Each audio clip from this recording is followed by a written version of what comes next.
Round 2. Hello. Welcome to Inside Boxing's Throwdown. I'm Aurelio Martinez, Steven Johnson, and in this episode we're going to talk a little bit about a sad story. Of course, I think everyone's heard by now. We lost. Let's just say the greatest in boxing, without a doubt. The icon of boxing, Muhammad Ali. And Steve, we have to talk about his not only his career in boxing, but the life of Muhammad Ali. You know, born Cassius Clay.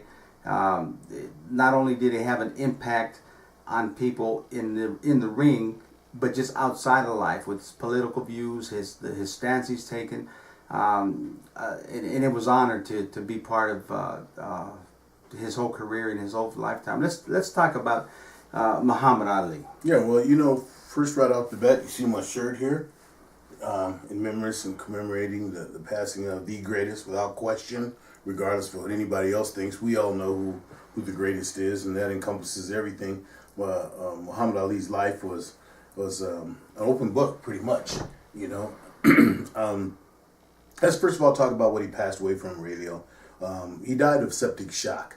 And for those who don't know, septic shock is a medical condition that occurs when sepsis, which is an organ injury or damage that was in response to an infection. And the infection usually comes from a fungus or a bacteria, but it can happen from any part in the body. It can appear in any part of the body. So we don't know exactly where it did, but that's what he died from. So that is any speculation about overdose of any type or anything like that. We just want to let everybody know that's what it happened from. Cassius Marcellus Clay, okay, Louisville, Kentucky. You know, a hero there from when he was a young kid. But I still say Muhammad Ali. Cassius Clay at the time, you know, in 1960 was an Olympic light heavyweight gold medalist, champion. Okay, and for those who remember Ali from, you know, his time on from refusing to be inducted into the Army, you need to go back in 1960 when he won that Olympic light heavyweight gold medal. Right there in Kentucky. I'm in Ohio, right in the Ohio River. You know, there was an instance where he was in some racism came, and you know, he was always an advocate against racism, very vocal about it. He was so pissed off about it, he threw his gold medal in the Ohio River. Oh yeah. And there were so many people at the time, Aurelio, that disputed that, said, you know, it's Ali, he's making it up. And, well, I believe it was in June of 2014, just 2 years ago, there was a guy there that he and his wife, you know, you have these people that go around looking in the rivers and stuff. Right. They found the gold medal. They found it. A curator came up and met them and actually determined that was Ali's gold medal. And these people, I guess, were on pretty much hard times, but they came and there was a check for them when they met with the curator. They had a check from the Ali family for $200,000 to buy the medal back. And the people were more than appreciative to sell it because, like I said, they were going under hard times. Sure. And it was a great thing for them to do, for him to get his medal back. But let's move on.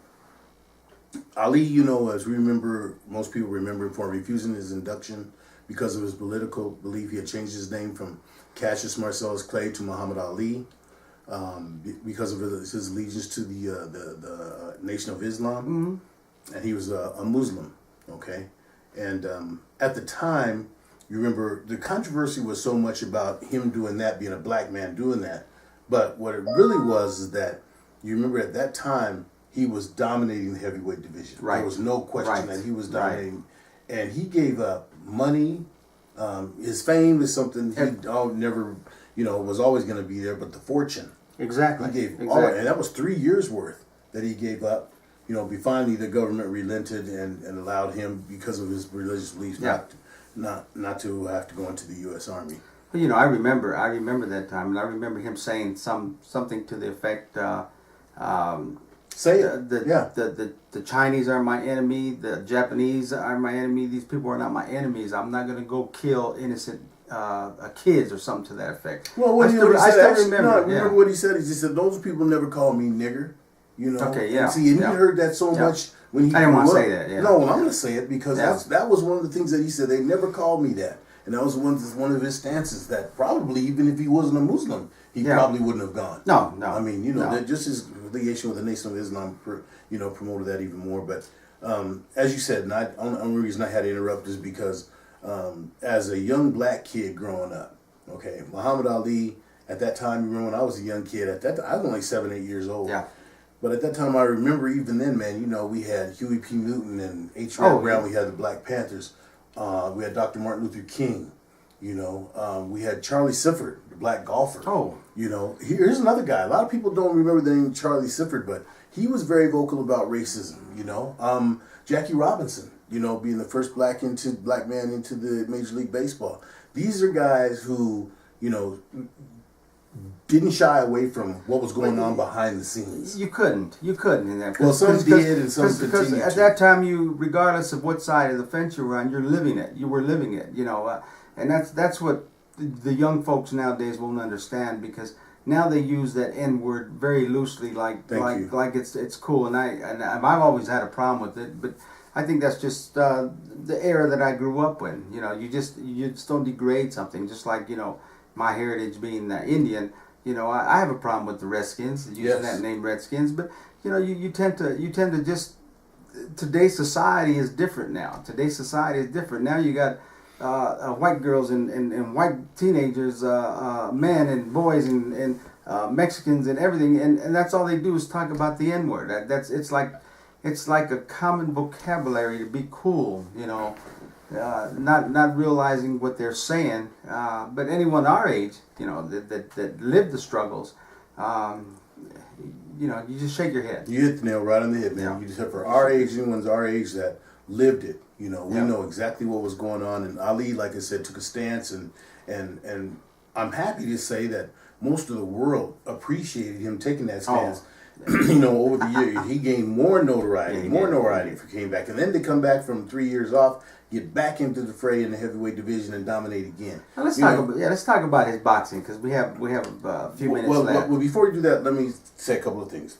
I want to make sure that everyone knows that anybody that would, label or peg Muhammad Ali as a boxer, it's an insult, because he's an icon for humanity. Life.